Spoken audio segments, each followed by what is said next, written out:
hinabol sa mga nag-ehersisyo sa bahagi ng plaza sa Barangay Poblacion West, Calasiao. Ayon kay Audie Reyes, kasapi ng Walkers Club sa Calasiao, ilang ulit na umano silang hinabol ng mga asong paggala-gala habang nag-ehersisyo tuwing umaga.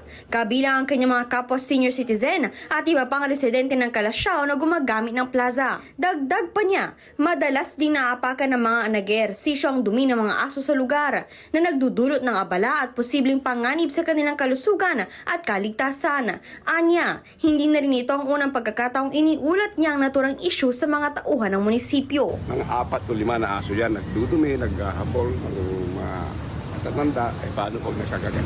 Tinatag ng pansin ni Mayor, sana paalsin niyo yung aso na yan kung kaninong aso yan.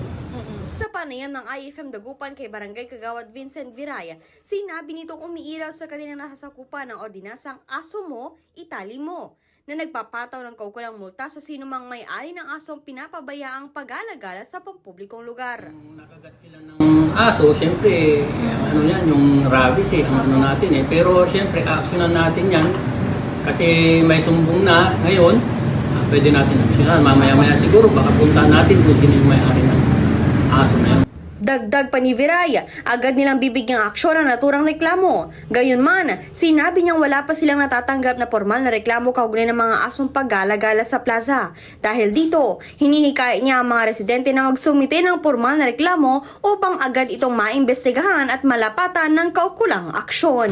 Kasama mo mula rito sa IFM Dagupan, ako si Idol Kate Dispo. Tatak, IFM. IFM News. IFM News. IFM News.